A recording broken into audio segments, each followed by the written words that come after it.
It's BMW's littlest crossover with their littlest engine and just about their littlest price tag as well. But is this thing big enough to hold the tech that you want?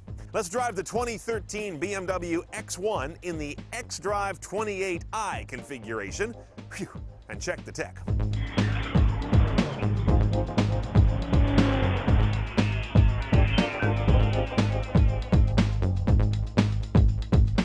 Now you might think by the name X1 this is actually based on the 1 Series car, but it's not.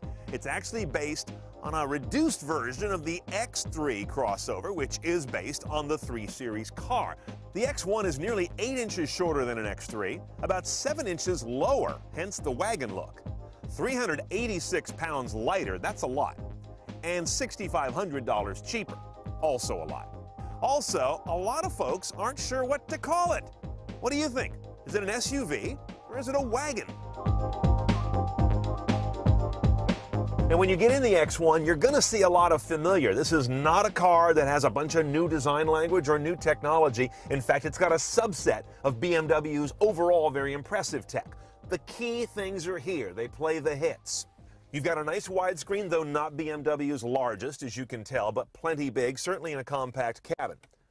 At this point, you recognize iDrive, common across all their vehicles. I've noted this. In every instance, clockwise turn on the knob means down the list. They didn't always do that in every mode. I applaud them. That's what makes sense to me.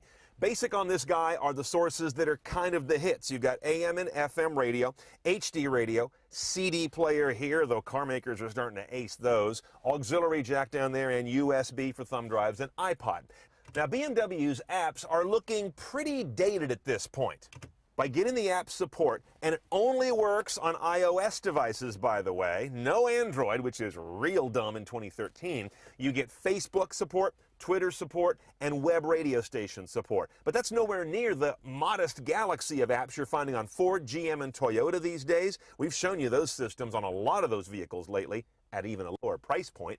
Now, navigation on BMWs has always been quite good. This one doesn't have the full package of connected navigation, however. If you want to go enter a destination, there's no choice here to go Google searching. You can get a driver assistance package on this vehicle, but before you get all excited, it's actually real simple. It's park sensors in the bumper and a backup camera. That's kind of a reach to call that driver assistance. Oh, check this out. You could have 2 tablet options for the rear seat of this car. I put tablet in quotes. One of them is an interesting strategy by BMW to do a DVD media player tablet. It's not an internet tablet, it's just a media player in kind of a chunky tablet form factor. But for $600, you get a pair of them that'll play SD card, CD, or USB media. That's definitely a great price, although I still don't like the technology platform. For $179, you can get an iPad holder that'll mount your iPad back there and plug it into power. Expensive, but a better choice.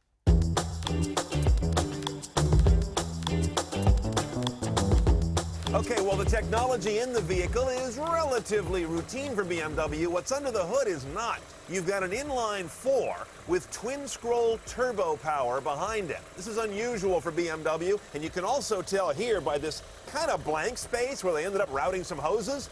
They could have made the X1 about 10 inches shorter by my estimation, but they wanted to get the proportions right. The numbers on this little engine are impressive. 240 horsepower, 260 foot-pounds of torque. The vehicle weighs 3,720-something pounds, but gets up to 60 in 6.3 seconds while delivering 2233 mpg. Only transmission this is possibly hooked up to is that 8-speed automatic you spotted in the cabin. That's it. Paddles that you may have seen on the wheel, those are optional with an M Sport package. Those are not standard. Front-wheel drive or all-wheel drive, as we have here. That's an xDrive that denotes all wheels being driven. By the way, if you buy an X3, which is much larger and heavier, but it's a 28i variant, it's going to have this same engine within like 1 or 2 horsepower and foot-pounds. But big difference in weight. Think about that. This is actually a very nice fetching combination.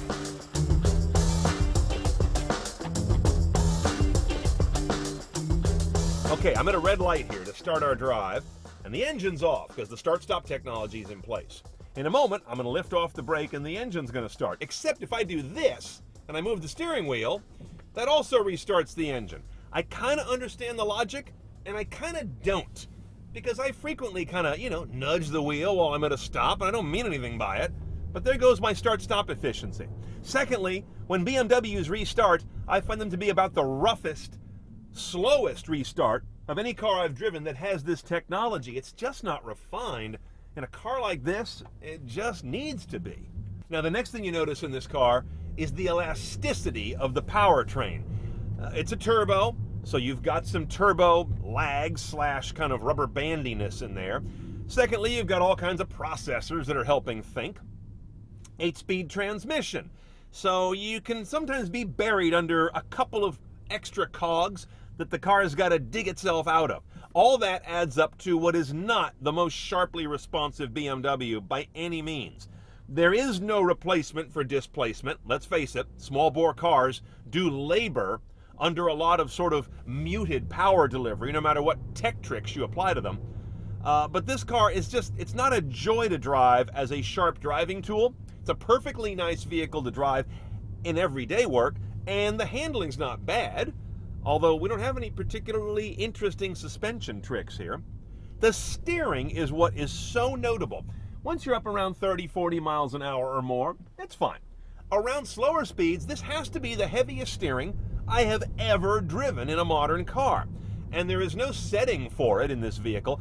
There is a servotronic steering option that I believe gives you some different profiles, but this one is just, it is what it is, and it's incredibly heavy steering. The last note I want to say about the interior is a small thing, but what the hell is this?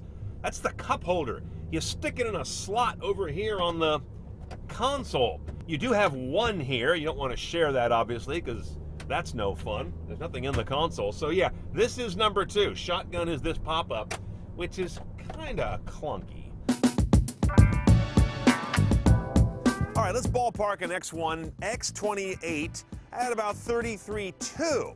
But then you're going to want that driver assistance package, rear camera and parking sonar, especially with a vehicle that has this kind of sight lines. That's $950, except you can't get that without also getting the technology package, which is GPS navigation, Bluetooth, and voice command. I'm not big on tying like that. All in, you can do one of these CNET style and stay comfortably under 40. If you start to add in lots of the luxury package stuff, though, you're well into the mid-40s. Be careful on that.